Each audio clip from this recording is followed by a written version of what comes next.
Have you ever had a moment that stopped you cold, made you rethink everything you thought you knew about yourself? For me, it was a Wednesday afternoon, the kind of chilly day where the air bites just enough to drag up memories, old dreams, old mistakes, versions of you that you swore you'd left behind.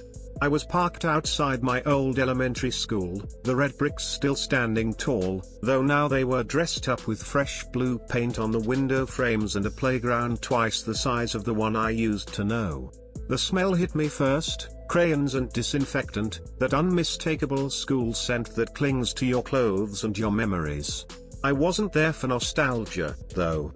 In my hand was an envelope, heavy with a donation big enough to keep the school running smoothly for a while. No speech, no photo ops, just drop it off and slip away. That was the plan, quick and painless.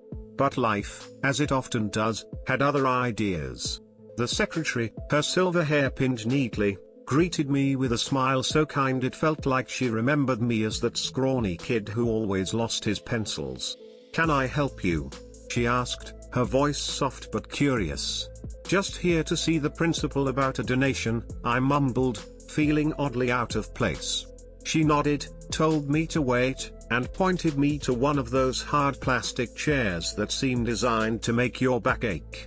I sat, the envelope crinkling in my hands, and listened as the bell rang, sharp and loud, followed by the chaotic roar of kids spilling into the halls. Their laughter and shouts bounced off the walls, a sound that felt both familiar and distant. 15 minutes later, it was done. Donation delivered, public recognition politely declined. I just wanted out, to escape the weight of the place and the memories it stirred. But as I stepped outside, planning my getaway, I saw her, a little girl sitting alone on the steps, her blonde hair a messy halo, her blue eyes too big for her small face, her legs swinging in scuffed-up sneakers. She looked like she was waiting for someone who wasn't coming, her gaze fixed on the ground, sadness wrapping around her like a heavy coat. "You okay?" I asked, my voice softer than I meant it to be. She didn't flinch, just looked up at me with red-rimmed eyes and said, "I didn't get a Christmas present." Those words hit like a punch I didn't see coming. I froze, unprepared for the raw honesty in her voice. She said it again, simpler this time, like it was just a fact: no Santa, no Christmas dinner, just butter noodles in a house that felt heavy because her dad had lost his job. Her words were like stones tossed into a still pond, sending ripples through every corner of my heart. Her name was Emily, and once she started talking, she didn't stop.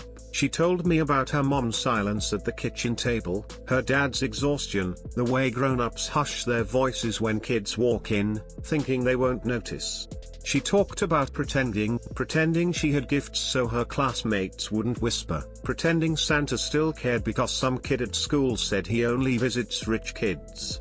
Then she looked right at me, those blue eyes searching, and asked, "Do you think Santa only likes rich kids?" That question struck a nerve I thought I'd buried long ago.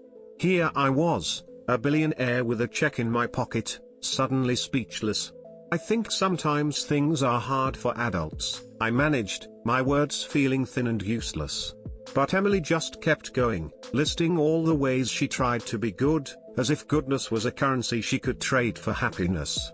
Her mom appeared then, a woman with a kind face and tired eyes, wearing a simple dress that carried the same quiet sadness as her daughter.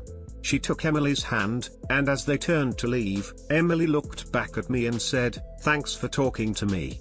No one ever listens." Then she was gone, walking down the street with her mom, leaving me on those steps, staring after her, feeling an ache that reminded me I was still alive.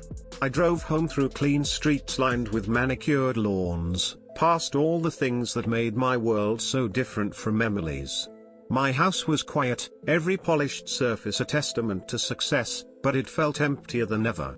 I sat in my office, pulling out an old photo album, pictures of a boy with a gap-toothed grin, a tired dad, a young mom who tried to make Christmas special with nothing but a cheap toy car under a wilting tree. That year, my mom asked if I liked my gift, and I lied, said I loved it, but I saw her tears anyway. Back then, we had nothing, but my mom filled the emptiness with music, cookies, and games, trying to keep it from swallowing us whole. That night, Emily's voice haunted me, her brutal honesty, her sadness, her question about Santa. I lay awake, thinking about how far I'd come from that little boy I used to be, and I knew I couldn't let this go. The next morning, I set out to find the perfect present, not from some sterile chain store, but from a small shop downtown where an old woman with gentle hands crafted dolls with love and care. I told her about Emily, her blonde hair, her blue eyes, her quiet courage. The woman showed me a doll with soft blonde yarn for hair, embroidered blue eyes, and a pink dress with Emily's name stitched in gold thread. It was perfect. At recess, I found Emily alone again, sitting on those same steps. She looked surprised to see me. I knelt down and said, "I talked to Santa. He made a mistake, forgot to bring you something special, and he asked me to fix it." I handed her the doll. She hugged it tight, her fingers tracing her name on the dress, and for the first time, I saw pure joy break through her sadness. She asked if I was her friend, and I said, "If you want me to be." She grinned, wide and bright, and said, "You're my first real adult friend." And just like that, I was hooked. I started visiting Emily at school, sometimes bringing snacks, sometimes just listening to her dreams, a restaurant with round windows and flowers, a place where hungry people could eat for free, where her dad could work again. Her world was small but bursting with hope, even when her lunchbox was empty. Eventually, she wanted to see my house, so I invited her and her parents over. Her dad, Malcolm, had lost his factory job when the plant closed. Over cake and coffee in their small, love-filled home, I heard their story from the inside. And then it hit me, the factory they were talking about was mine. I'd bought the land, shut it down, and planned a sleek new hotel, all without a second thought. To me, it was just numbers, spreadsheets, profit margins. But to them, it was everything: stability, hope, dignity. Guilt crashed over me like a wave. I confessed everything to Malcolm and Claire, told them I was the one who closed the factory, told them I wanted to fix what I'd broken. They didn't know what to say, but Emily looked at me and asked, "Can you help my daddy get a job again?" I promised her I'd try. I went to the factory, now just an empty shell, dust and silence where life used to hum. Standing among the ghosts of what was, I knew I couldn't let it become another soulless hotel. That day, I made a decision. I'd turn the place into a cooperative, give it back to the community. Malcolm helped me reach the old workers, and after tough conversations and hard-won trust, we built something new together: a bakery, a kitchen, a daycare, a space for learning, a business owned by the people who worked there. Claire ran the kitchen, Malcolm taught skills, and the old factory came alive again, buzzing with hope. On opening day, Emily was there, her doll, named Luna, dressed up, her eyes wide with pride. She gave a speech, simple and honest, about friends, dreams, and turning sad places into happy ones. I looked around at the faces, the laughter, the life, and realized real success isn't about profit, it's about the hearts you touch. 6 months later, the cooperative was thriving. I still ran my hotels, but my priorities had shifted. Every weekend, I was at Emily's house, part of their family now, baking cakes, sharing stories, watching her dreams grow bigger and her parents' smiles grow warmer.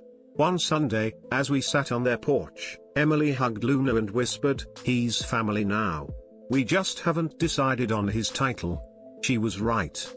They were my chosen family, bound not by blood but by kindness, forgiveness, and second chances. It's funny how one sad little girl with big blue eyes and no Christmas present could teach a billionaire what really matters.